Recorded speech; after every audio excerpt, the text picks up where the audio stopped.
So thinking through this lens as an executive is a superpower, because the CEO is thinking, how do I grow and protect the value of the business? The CFO is thinking, how do I protect and grow the value of the business? And the board, that's all they care about, is how do I grow and protect the value of this business? And if you're speaking that language, if you get the inputs into that, go talk to your CFO and your CEO. They know different businesses are valued in different ways. Good looks different in different industries and different stages, different kinds of companies. So there's no general, it's like people saying, what's the one metric in product? No, that's a dumb question. It's context specific. So go ask them, understand this stuff. It will give you a superpower. Creating great products isn't just about product managers and their day-to-day interactions with developers. It's about how an organization supports products as a whole. The systems, the processes, and cultures in place that help companies deliver value to their customers. With the help of some boundary-pushing guests and inspiration from your most pressing product questions, we'll dive into this system from every angle and help you think like a great product leader. This is the Product Thinking Podcast. Here's your host, Melissa Perri. Hello, and welcome to another episode of the Product Thinking Podcast. Today, we're talking to Giff Constable, and Giff is a product leader. He's a former chief product officer of Meetup and the former CEO of Mio, which was an innovative consulting firm, and that's where I met Giff in New York City. He's also the author of Talking to Humans and Testing with Humans, and I'm so excited for him to be here today. He's going to talk to us all about how we communicate better with executives, how we use finance to become better product leaders, and how we can communicate well with our team as a product leader as well. So welcome, Giff. Thank you so much, Melissa. Great to see you again. Yeah, it's great to be talking to you about this. And I know that you're as passionate as I am about helping product leaders get a little more financial savvy. So I'm excited to dive into those topics with you. But before we launch into that, can you tell us a little bit about your career path in product management and how you got to be in the CPO and the CEO roles? Sure. I mean, when you get to my age, I started in the work world in the mid-90s. To date myself, there's too many stories to tell. But my sort of career has two halves. The first half was really on the business side, working with startups, and the second half was more on the product side. When I first started, the startup I joined, which was about 100 people, called Trilogy, didn't have product people. It had business people wearing different hats, and it had engineers. And eventually it realized, our software isn't very usable, so they started building an HCI practice. But I naturally gravitated, was this natural bridge between the business side and the engineering side. And that kept on happening over and over again through different startups. I've worked in enterprise software and virtual worlds, lots of different things. And so about halfway through my career, after starting and selling one startup, I realized that my real joy, like if my pig in mud happy place, was working with designers and engineers and just other product people. So I really focused where I was going on the product side. First at Neo, working with a lot of folks that you know, like Jeff Gotheld and David Bland and Josh Seiden and others. And then I ran product at a marketplace called Axial, and then CPO at Meetup. So it's a tale of two sides. What I love about product is that you get to be a generalist. It allows you, there's so few roles where you can play with lots of different skills. Like founder of a startup is one, because you do everything. And CEO is another, because you look across the whole business. And then barring those two spots, product is the next one. So it's been a good home for me. That's great. So when you were making the leap between product manager into these executive levels, what was the most surprising thing to you about what you needed to change or how you needed to adjust your skill set? That's a tough one to answer, because honestly, I became an executive first in some ways. And then in starting companies and just getting hands-on with things. So when you're in small companies, you do everything. Sort of working directly as a more formal product manager, and then coming back to the executive suite. So it's a little weird for me to think through that in some ways. But I do know areas where people get tripped up. I've seen it often. And there's a class I teach for product faculty, and one of the things I say is that the glass ceiling, I see this over and over again. And there's a mutual friend that we have, Shelley Perri, who says the same thing. Like, this glass ceiling for product people is finance. It's just understanding the finance side. As product people, we go deep into analytics and metrics and behavior But really connecting that to finance and understanding that language of finance is a big one. There's other ones as well around just how you communicate with your peer set, that your first team is now the other executives. It's not just design and engineering anymore. It's general counsel, it's the CFO, it's the head of sales. That becomes your first team. So it's just a new kind of cross-functional team. The last one that I commonly talk about is that the whole business becomes your product. So you still use all that product thinking skills you have, but you're really thinking about the whole engine. You're designing the revenue model, how pricing works, how the product is sold and delivered, et cetera. And so your definition of product becomes much more expansive. And if you could make the leap on all those sort of different areas, then it's a very natural transition.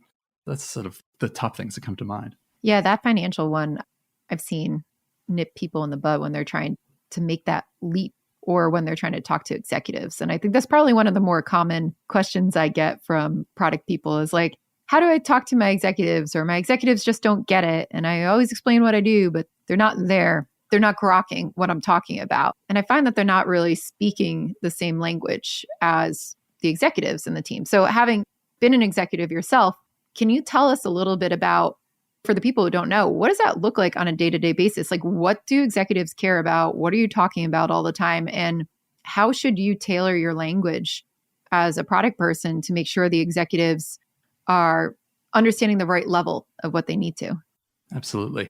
No one is going to be surprised by this answer. The language is going to differ depending on who you're talking to. It's an important skill to learn to adjust how you speak depending on who you're speaking to and find that common ground. So there's two partnerships. If you're going to be a product executive, not just a product leader, but a product executive, there's two beyond the partnership with the CEO, which is obvious and important, that are really, really key. One is with the CFO and one is with whoever's head of sales, chief revenue officer, VP of sales, whatever. Those are not always great relationships when you look out there, but they should be. They can be fantastic relationships. And the way they become great relationships is that the other person believes that you're in their corner, believes that you care about what they care about. So let's take a head of sales or whoever is in charge of bringing money in the door to your company. If they believe that you care about bringing money in the door and that you care about them making lots of money, usually they go into that job because they want to make lots of money. Salespeople have a scorecard. How much do they sell? What kind of commissions do they get? They thrive off of that scorecard. You have to understand that. When you're talking to them, you have to be talking in terms of numbers, in terms of sales, in terms of, okay, understanding and care about the engine that they're building, the initiatives, ultimately whether they care about that what you're doing is going to allow them to sell more or retain more or however they're compensated. And so translate, they might be interested in the fuzzy stuff, the strategy stuff, this feature, and here's the behavior it's going to change for the user. When it comes down to it, right, it's like, what's the nuts and what's the dollars and cents here? And that's the same whether you're talking to the head of sales or whether you're talking to the CFO, or honestly, if you're talking to the board. It gets nuanced, the details that you care about with different ones. When you're talking to a CFO, it's not just about sales. They're thinking about the entire P&L. They might even be thinking about timing of cash flows, the entire system of money in and out of the organization, how the place is capitalized, how much debt is covered. Do you understand those issues? Do you understand and clearly care about where the business is strong and where the business is weak? And so building up enough awareness of that and making sure that that's a direct part of your conversation. Here's a case in point. We brought a new CFO, Chief Financial Officer, into Meetup right around the same time I was coming in. And they were trying to create a new forecast for the business. Now, a finance person isn't going to understand the complicated workings of a marketplace, a software marketplace, internet marketplace like Meetup right out of the gate, unless they've spent a lot of time in marketplaces. Oftentimes, they're not. What I did is I built my own sort of FP&A model in a spreadsheet on the side, not thinking that that was going to be used by the company. But what it did is I handed this to the CFO, and it helped the CFO understand how I saw the engine, how people came in, how they were converted into customers, how they were retained, all this stuff. When you look at a spreadsheet, it's a logic tree, right? And so they were able to see how I thought about the business. they were so thankful for it because otherwise they were going to be doing a rather generic, abstract version of, okay, we have this much sales, this much retention. Here's our top line, here's our gross margin, here's our bottom line. But not having as nuanced an understanding, as deep an understanding of the levers. So here's something I did both for myself, but also for them. And that made them feel like, okay, this person really cares about the finance of this business. So much of it is just about that. Do they believe that you care about what they care about?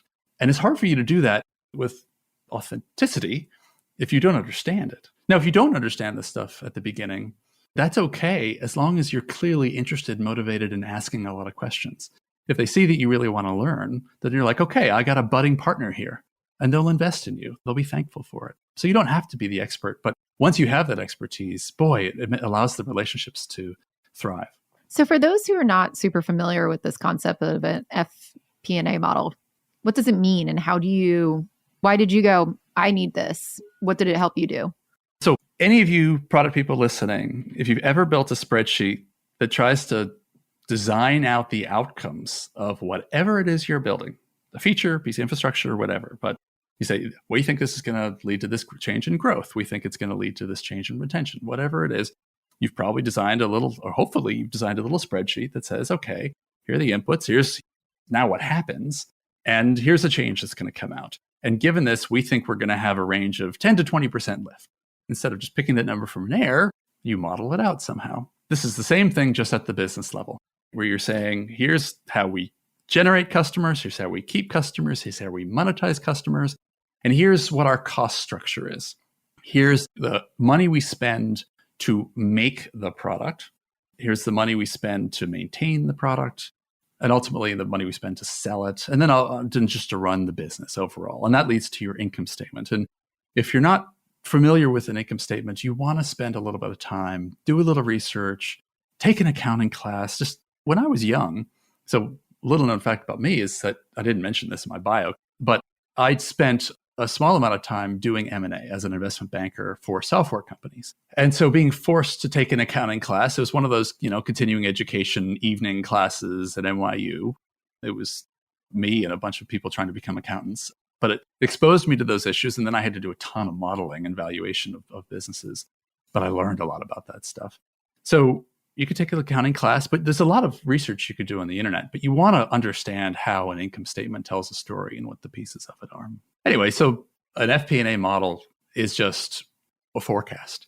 It's simply saying, given the pieces of our business, here's what we think our top, middle, and bottom line is going to be going out some period of time. And a sophisticated one is not just as a range. And you've got different controls. You have different variables that you can play with. If you really want to understand your business as a product person, you should honestly take a blank spreadsheet and just try to build this yourself. You could start. Some people, hate spreadsheets. Our mutual friend, Jeff Gothold, used to ruthlessly mock me because when I said that Excel was my favorite application. But take a big piece of paper, 17 by 13 sheets of paper, and create a flow chart. What's the flywheel of the business? What are the inputs and outputs? Understand the system. But then go into a spreadsheet and actually try to put some numbers to it. And you're going to find some holes that you really don't understand. And you're going to see some relationships that you're going to like, okay, how are those two things connected? Are these things random? It's going to expose strengths and weaknesses. This is why I did it, because I wanted to understand this stuff, because I'm trying to figure out how, as an executive, am I impacting this? No, I think that's incredibly important. Should I worry about accounting? Like, I'm the product person. Like, my job is to work with the developers. We build things for users. And I've also noticed this thing, and I don't know if you've seen it, but I feel like when we started in the agile world and we got lean startup in there and all those things, and we were graduating out of like waterfall into more agile methodologies, people had primarily been building things like business cases in product management. Yep. And business case has turned into like a dirty word. When I go into organizations and I mention something about your initiatives should basically be a business case of why you want to go after that. Should it be 45 pages long based off of made up numbers? No. But can it be like a one pager on what our hypothesis is and the modeling work we've done for what we think on a high and low end that this could possibly do? Yes. And that will help you prioritize. But I've gotten such visceral reactions when I mention the word business case because people go, ew, waterfall. Yes. Like, no, we can't have this anymore. Well, it's similar. There's a whole separate conversation also on timelines and thinking about dates. I'll just say this. Every time I haven't done it, and that's happened more than once because I keep on making this mistake, I have regretted it. There was one time, there was this company called the Electric Sheep Company. I was originally the VP of Business Development, sort of just trying to get our revenue streams going. And then I switched over to run product design and engineering. The company was in the virtual worlds and game space, and we were trying to build out a virtual goods marketplace. And I was working my butt off, trying to build the team, trying to grow the business, trying to get these new products out, working such long hours. And I just didn't quite prioritize putting a model together about where this was going, a financial model about where this was going. And the 2008 crisis hit, and I was also busy dealing with the emergencies around that. And then lo and behold, the board called an emergency meeting, and they wanted to understand the key initiatives, the expensive initiatives that the company was doing. And I had to present the next day. And so I stayed up most of the night putting together the model I should have built ages before, presented it. And because I was doing it in the middle of the night, I had holes in it. And so often, many board members come from the finance world. That's why they're on the board, right? They're investors, they're finance people. And they see numbers all the time. They see spreadsheets all the time. And really, really great sort of financiers can spot a hole in a model in a second. And they tore me apart. And I walked out of there feeling like the biggest fool. I lost so much face. I've done it again. You think, okay, after such a scar, how could you ever possibly do it again? But you get busy, right? There's all these things happening. You get busy. There's so many things to do. Every time I haven't done this, I've regretted it. The other time that I didn't do it was there was this other marketplace called Axial, which was an M&A marketplace. Given my background in M&A, you could understand why they wanted me as their head of product. And so we had this feature that we need to build. It was this matchmaking thing between buyers and sellers of businesses. And there was this feature of how you categorize businesses. Basically, what industry are you in? Are you in healthcare? Well, what does that mean? No, you are a radiology equipment company kind of thing. And it was just, their ontology, their taxonomy, whatever the right word is for it, was really simplistic, which worked when they were a brand new startup. It did not work when I came into the business. And everyone knew when I first got to the business, I talked to customers, I talked inside and outside the company saying, what's the biggest thing that's wrong here? And everyone pointed to this taxonomy as just holding everything back. The company hadn't been able to do it, partially because they were afraid of the tech debt, but partially because there was no business justification for it. Because of the way the company made money, there was no way to say, if we work on this, it's going to lead to this lift in the revenue stream. Sounds crazy, given that everyone's saying this is the biggest problem. But that was the case. And the reason why was actually what needed to happen was we needed to change the revenue model, but we couldn't do that until we changed the taxonomy. I hope I'm not making this story too complicated. So ultimately, we had to do A, then B, then C. And it was only C that was going to lead to an outcome that a business person would go, yeah, okay, I could do that. And because of that, because I knew that it was going to lead to business results, but it had to get through sort of these 3 steps, and it felt so tenuous and it felt like such bullshit to create a model now, I didn't do it. I know I was able to win over the CEO. We were able to redesign our strategy of how we did it so we could do it in a lot less time. So I made it a much less painful thing to do. But the CEO, to a certain extent, took a leap of faith with me rather than me having the numbers to back it up. I didn't get burned in this case, but I still look back on that and said, no. I should have had the discipline to force myself to say, okay, yes, it will feel like bullshit because it's extending out in the future. So many things have to happen for it to reap a return. But ultimately, I'm doing this. I'm pushing for this as a product leader because it's going to lead to a return. It's going to lead to greater retention. It's going to lead to greater revenue growth. Okay, well, what's that going to be? Just take a guess. And the thing is that I keep on having to remind myself is the answer is going to be bullshit that comes out of that model. But the exercise of going through it is priceless. Absolutely priceless. So I've been burned by not doing it. And then I've also had a not burned situation where I also regretted doing it. So I always think you should do it. How about you? You've done this as well. You've been in this situation. You've had to build a zillion models to present to leaders and boards yourself. How did you get started doing this? Did you find any roadblocks? And what are your stories about this? Yeah.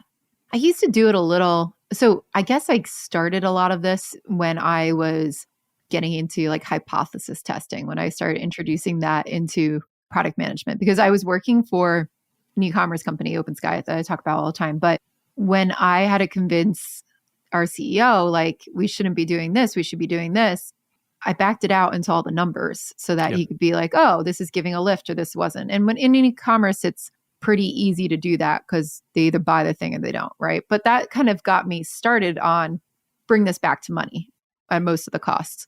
I don't think I did it as rigorously as I do now in those early days, but it still oriented my mind towards what are we going to get from this from a money perspective. Working with venture capitalist firms and working with a lot more companies like that as I progressed in my career made me really in tune to why those financials mattered. And also because of valuations. I didn't understand how companies were valued for a very long time. And I think a lot of people don't. Like, they're out there watching the news and they're like, why is that thing worth $1 billion? And they're making like $100 million a year. Like, how did they get from X to Y in that situation? And once I started understanding more about valuations and how Wall Street values it, and I did start my career like working at Wall Street firms in New York, as like a lot of us did, because that's where we're from. But I had to go through all the finance classes that we would do. So even though we were building software, I had to understand. I worked on like a fixed income product and all these things. So I had learned all of that. I did a bunch of accounting in something other class, in finance class in college too, even though I was an engineer. So I had a bunch of that basic understanding, but it took me a really long time, I think, to figure out what were the keys when it comes to driving a software business and like how do those relate compared to other businesses? Because I find that many companies that we talk about, sometimes we don't talk about how it goes into software, and it confuses people about how that's different than like something where you sell a good and you can just calculate the revenue off of one of those cost of goods sold. How much does an apple cost? You sold an apple. And those are the examples. So as I progressed, I learned more about it in finance, and I think that helped. And when I started really getting into modeling and stuff, it was when I kept running into executives who were like gung-ho about doing one thing a certain way and building this product that they fell in love with. And I could tell all my spidey senses and the data I was gathering was telling me that it's the wrong thing. But I was like, how do I convince them it's the wrong thing? If you could back that out into money, it works every time. Like, so that's where I got really excited about that, because I was like, oh, now I have a new tool to get people to not do this bad idea or just prioritize. And that was a big thing. How do you prioritize one over the other? We should definitely talk more about valuation. I agree with you. It's really important, and it's an area that people don't understand. But one thing you just made me think of is when I was at Meetup, I was trying to explore how to improve or at least add on to the revenue model that the company had. Because what I found over my career, and maybe it's just because I spent a lot of time in marketplaces, I think I've done 8 now, but actually nothing changes user behavior more than your pricing model. Not a feature, it's how you price. And I think this actually works. It adds drag or greases the wheels on behaviors in lots of different scenarios, even in enterprise software and other areas. And so I was trying to explore some ways of redesigning, maybe not for all of our customers, but for some of our customers, the way that Meetup made money so that our customers and the company were better aligned. There was not good alignment. We couldn't make both successful properly, and that's not a great relationship. When both the customer and the company are being successful together, everyone's reinvesting, everyone's happy. You got to figure out the right balance, but you really want both to be aligned, and it wasn't. We had this one idea that said, okay, let's price it this way. Let's make it a more transactional-based model. Let's price it this way. And it sounded great. When you thought through the theory of it, I can't remember exactly what it was. Was it per event, or I don't remember. But the theory sounded good. When you talk to it, it's like, okay, right, I could see why an organizer would like that, an organizer of the meetups. I could see why the people attending the meetups would like it. I could see why we would like it.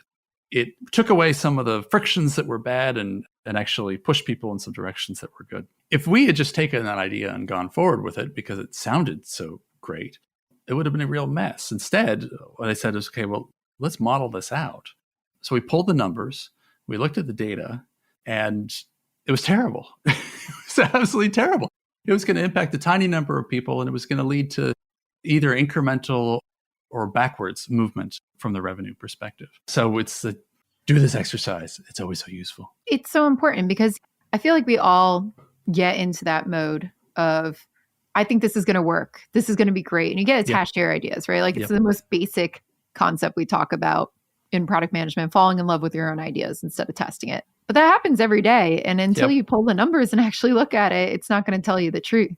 So even I feel like every level of the organization, we have to remember that, even if we have bigger problems or smaller problems on a feature.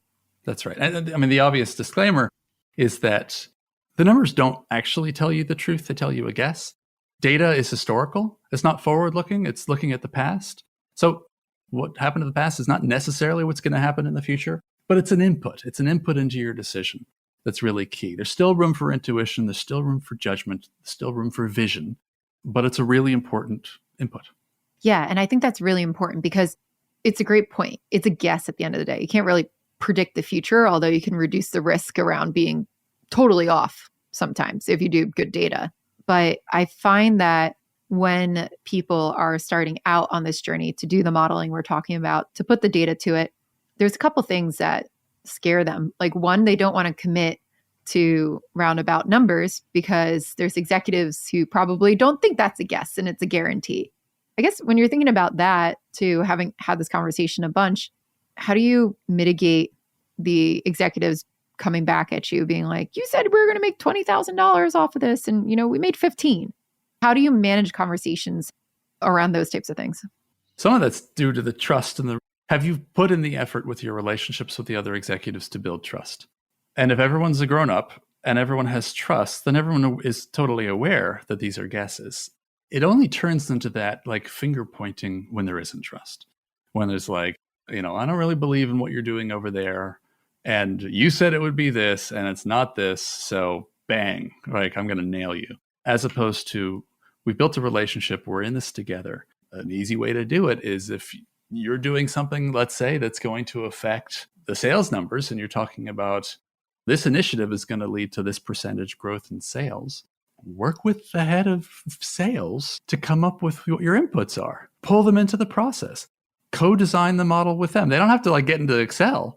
They don't even have to show them the spreadsheet, but just talk about the inputs, talk about their engine. So pull them into the process to a certain extent. So there's really two parts to it.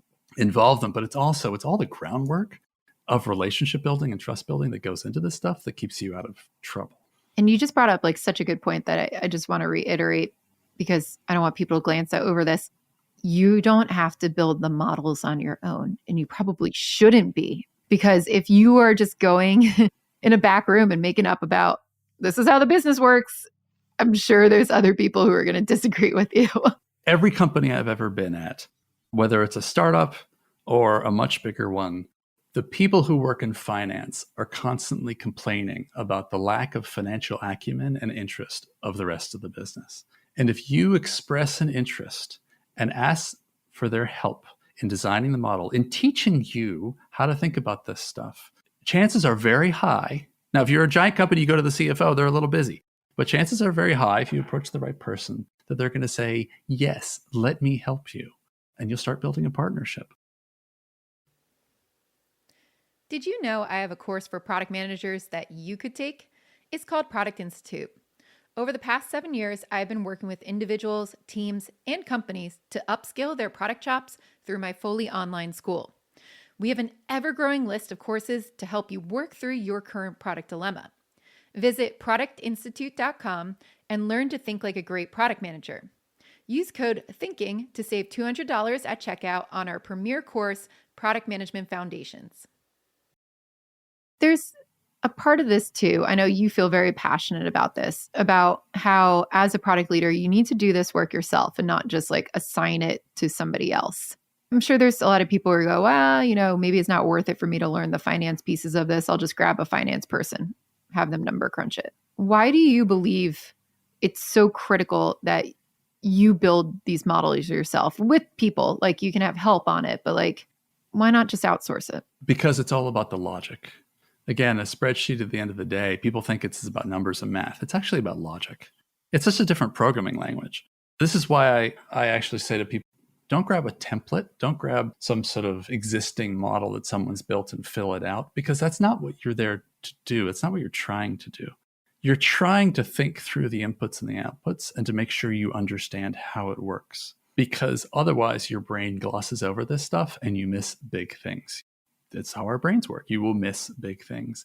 And so the exercise of actually beginning with a blank spreadsheet. Now, you don't have to build out a super complicated, actually, when you're designing models, you can create something that's too simplistic, but you could also create something that's too complex. Too much complexity is false truth, right? It seems really robust. It's just a load of bullshit. So you got to find what's practical, what's the right level of, like everything in product, right? You're going for the right level of simplicity. Not too simple, not too complicated.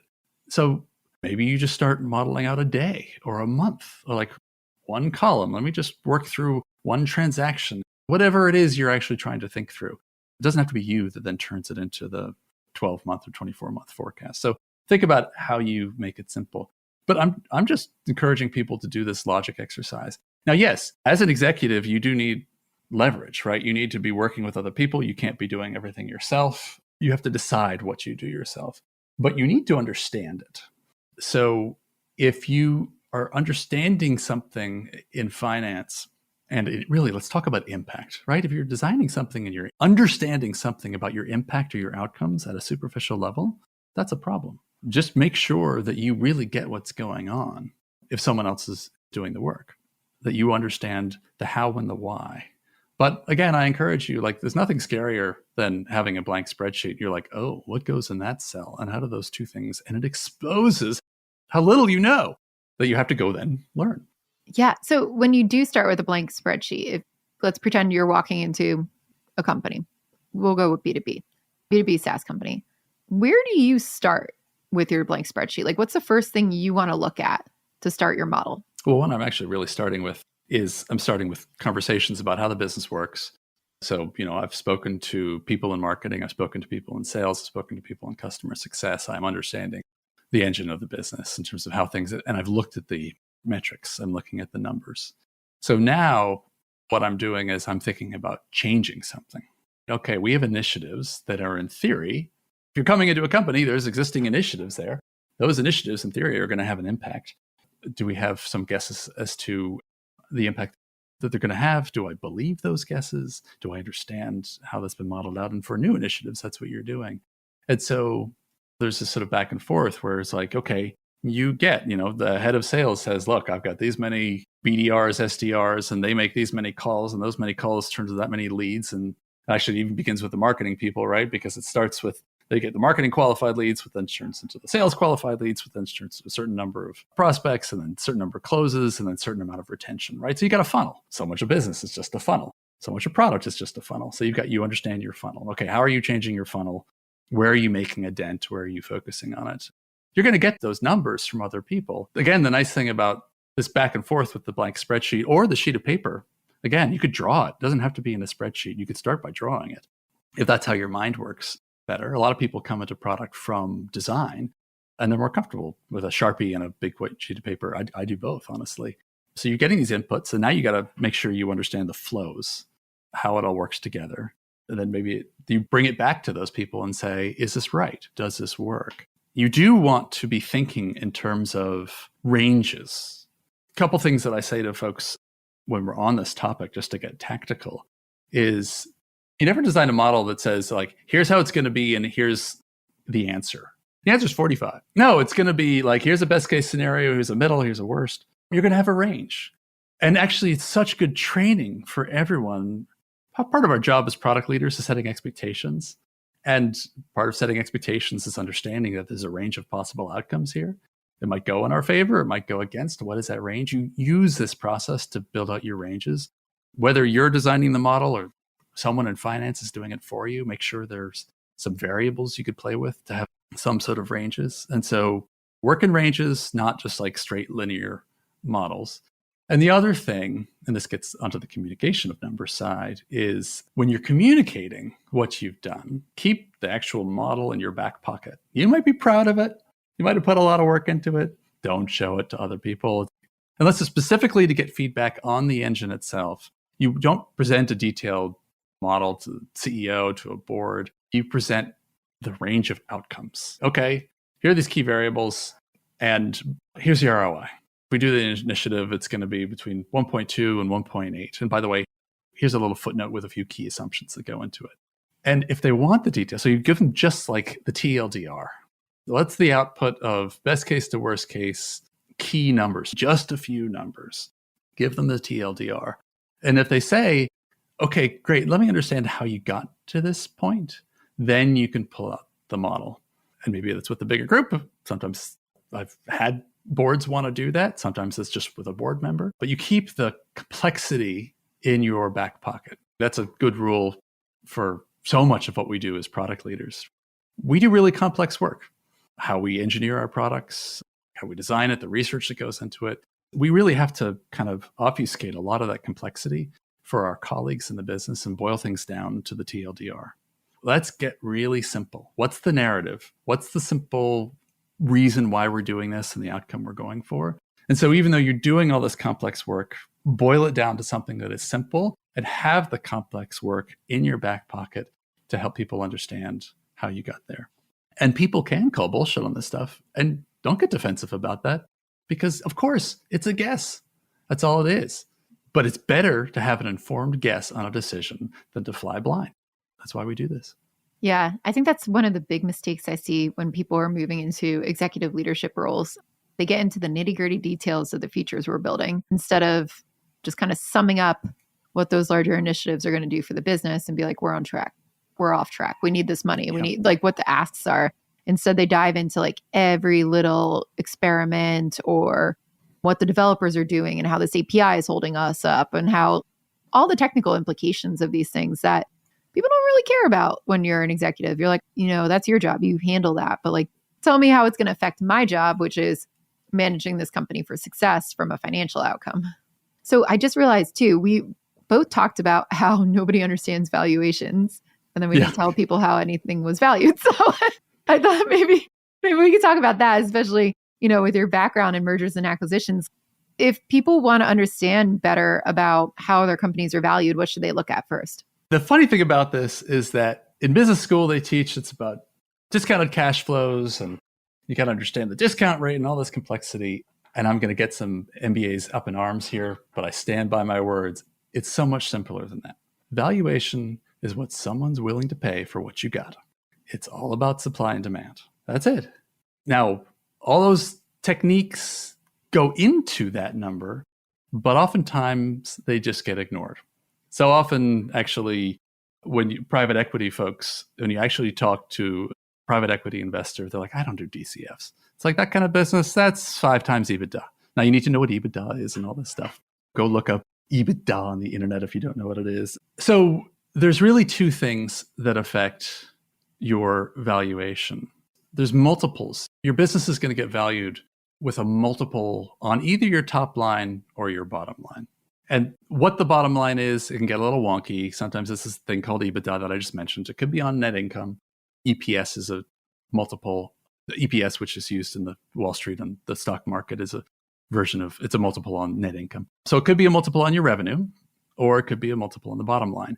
Very high growth companies, they tend to be valued as multiples of revenue. And the reason why is that they're exciting for their high growth, and they're high growth because they're reinvesting huge amounts of money into that growth. Usually they're losing money. There is no multiple on the bottom line because it's negative. And investors are happily willing to allow a business to be negative because it's growing so fast. And they're happy with that as long as they believe that at some point in time, it's going to change. Now, when I was CPO of Meetup, we were part of WeWork. So I was technically a WeWork employee. I was CPO during that implosion of their IPO. So WeWork was trying to get out on the market, I don't know, like $80 billion. And the private markets, SoftBank and others, had been willing to support that multiple because they'd been growing so fast. And they told a story about being a tech company, not a real estate company. And the public market said, not so fast. And so all of a sudden, that sort of mirage of $80 billion dropped significantly. And the IPO got pulled. and all of that stuff. And so, again, there was a group of people that said, I think you're worth this much. And there was another group of people that said, I don't think you're worth that much. It had nothing to do with the DCF.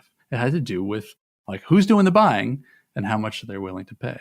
So lower growth companies are valued in a multiple of the bottom line. Higher growth companies tend to be valued as a multiple of revenue. I'm just making some generalizations. There's two ways of really growing how your business is valued. One is sort of the linear way. So if you're valued at 5 times revenue and you're a $1 million revenue company, you're valued at $5 million. If you grow that to $2 million, you double your business. It's 5 million times 2. You've gone from a $5 million to a $10 million business. And a lot of companies, you're doing that, right? Now, let me just try to grow the business.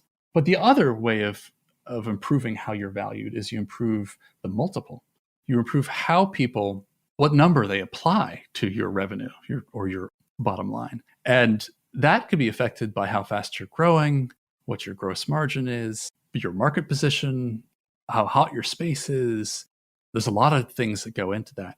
If you're able, cyclicality of your business, the defensibility of your business, like do you have a moat? If you're able to improve that, then you could actually have a nonlinear growth. So if you could take your 5 times 1 million and turn that into a 10 times, you haven't grown your business at all, but now all of a sudden you're a $10 million business on a $1 million revenue. Now you grow that 1 million to 2 million like you did before. Now you're a $20 million. And so you can get significant lift by changing your multiple. And product people say, well, how do I affect that? Well, you can. You can have dramatic impact with the retention.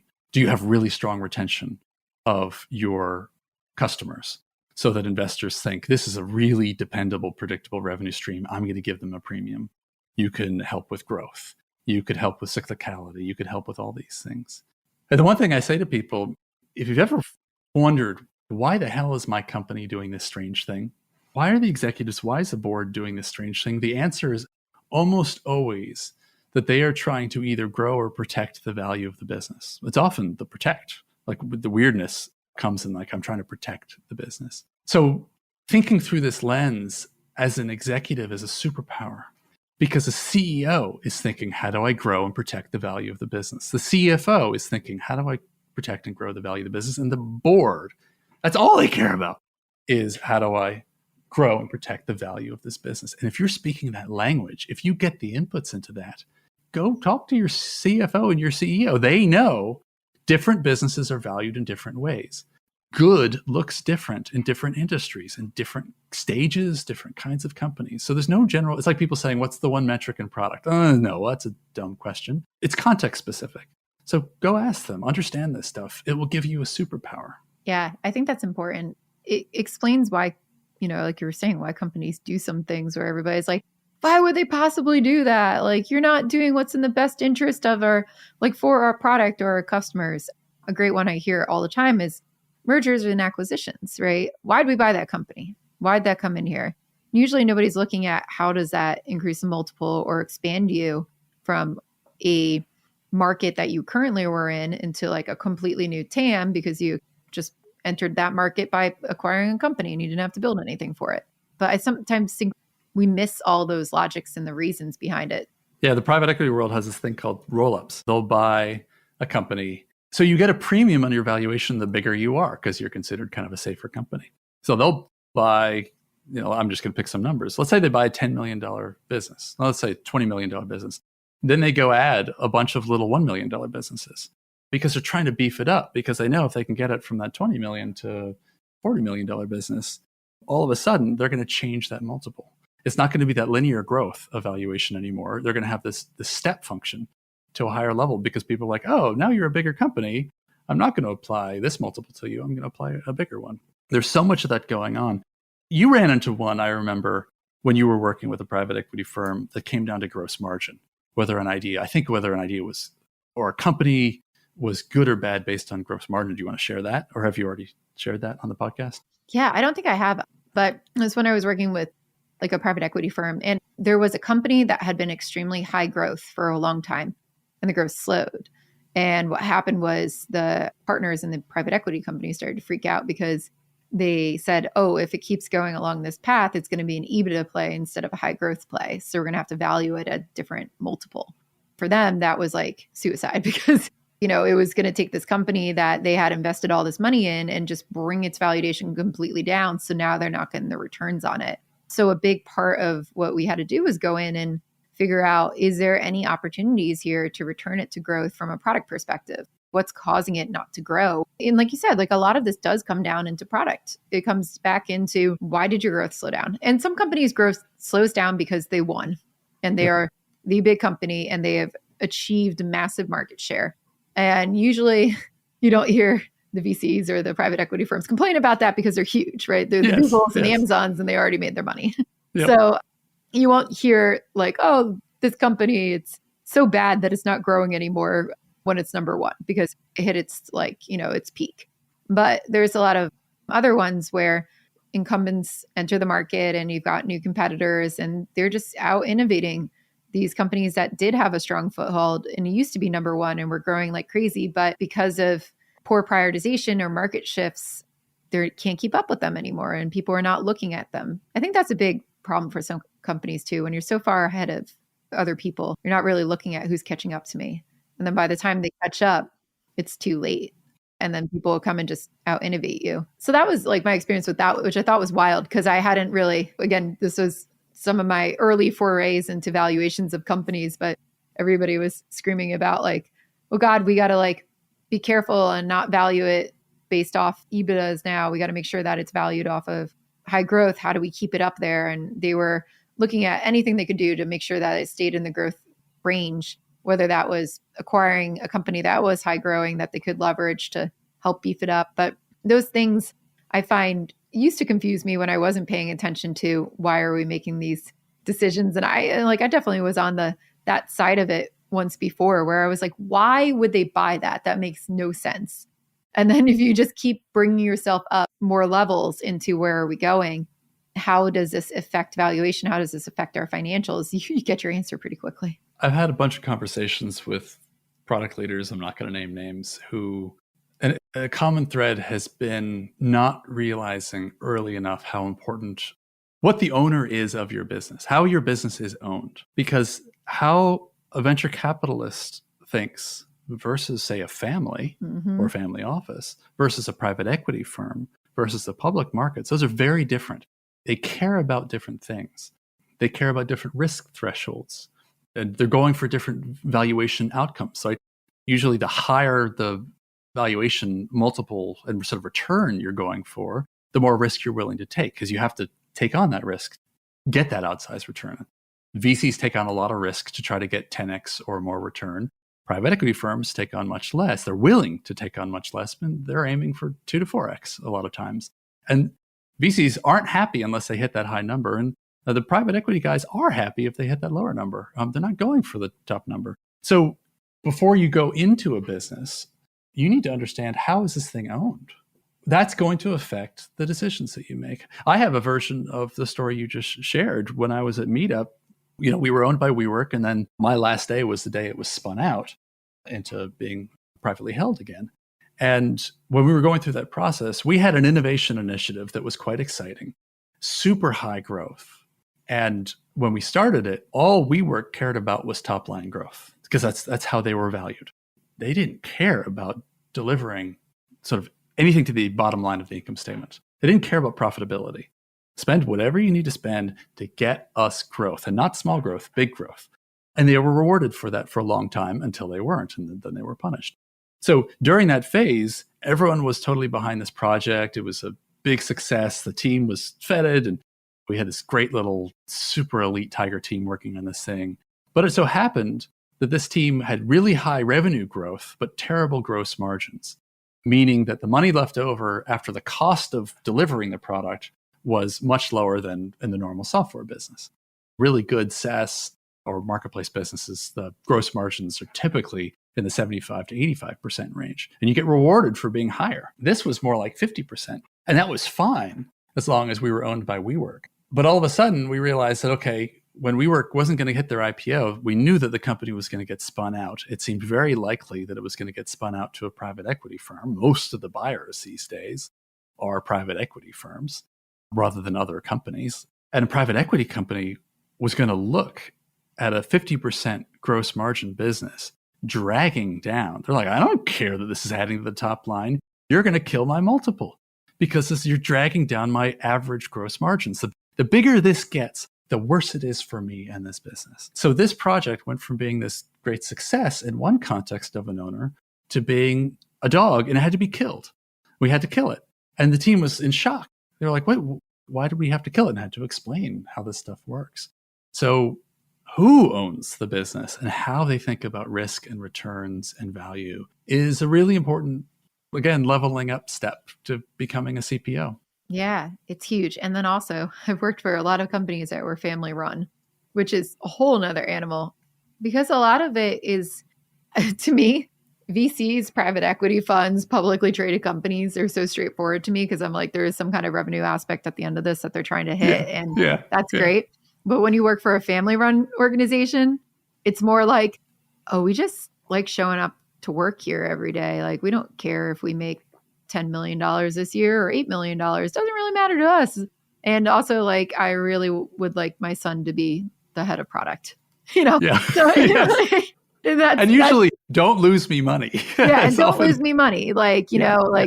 So just do that. So a lot of it, and it's funny because sometimes family run companies do have like a phenomenal culture, and you will see trade-offs be made, sometimes not towards money, but more towards the good of the company and the longevity of the company, sometimes towards ego. And this is my baby and I want to do what I want to do. And this is my little pet project. I've been running it for 20 years. So I'm going to keep doing that. But to me, like, family run companies are so much more logical. I guess if you were going to say it that way, you have to really deeply understand who the family is and who's the person and the family dynamics too, which is wild to be able to tell that. Whereas like PE firms, VC firms, publicly traded companies, I'm like, there's a market at the end of the day and a bunch of people who wants money, like just make money and you're usually good. Make money in the ways that they want to make money and you're usually good. So that's something to look out for as well. And that's similar to, a lot of startups that maybe are still owned by majority by the founders and not by the VCs and the PE firms. That's also like something to look for too. Yes. We have a mutual friend. I won't name the name because I don't want to throw anyone under the bus, but they worked for a company that was majority owned by the founder. A huge percentage of the founder's wealth was in this company, and they became staggeringly risk averse. All of a sudden, they wouldn't do anything. They were challenging the team. I want more growth, come up with better ideas. And then they killed them all. They wouldn't. It's like, why is this happening? Why is this happening? Well, that's why it's happening. They've gotten scared. Yeah. And that happens too. So it's really interesting when you get into, I think that's just so important for every executive is to understand who's the one calling success at the end of the day. Is it a private equity firm? Is it a VC firm? Is it a family? Is it somebody in the family? Is it a founder? And once you understand that, a lot of these decisions just become so much more clear. Yep. And you can figure out, why are we doing the things we're doing? And you can react to it. But without that knowledge, so hard to tell all those things. And again, just to repeat, right? You don't have to have been a banker or have worked with tons of private equity firms and VCs like Melissa. Go talk to your executives. Go talk to your CFO, your CEO, your head of product. Hopefully they are savvy on this issue. And they'll start lifting the veil on these issues. As I say, different companies are valued in different ways. And we just talked about how different owners act in different ways. So go understand your context. I think that's wise words to leave off on. So Giff, if people want to follow more of your work and learn more about you, where can they find you? I have a website. I've been a little quiet lately. I've been working on some writing projects, and I'm about to throw myself back into the work world. I've decided to go back to full-time role, so I got to go find the right fit. But giffconstable.com, there's a lot of stuff on the blog, and I've even talked about a lot of these issues around finance in some of the recent posts. Also on Twitter, just at Giffco, Giffco. You find me there. giff.constable@gmail if you want to reach out. I'm often very happy to do a mentoring call with PMs that are out there and just want to have a chat with people. So reach out, and if I have time, I'll do my best to support. Great. Thank you so much. And thanks for being on the podcast. For those of you out there listening, if you enjoyed this podcast, please leave us a review on Apple Podcasts. That helps us a lot. And we will be back next Wednesday with another Dear Melissa. So make sure that you go and submit all your questions for me. at dearmelissa.com, and I will get to answering them. We'll see you next time.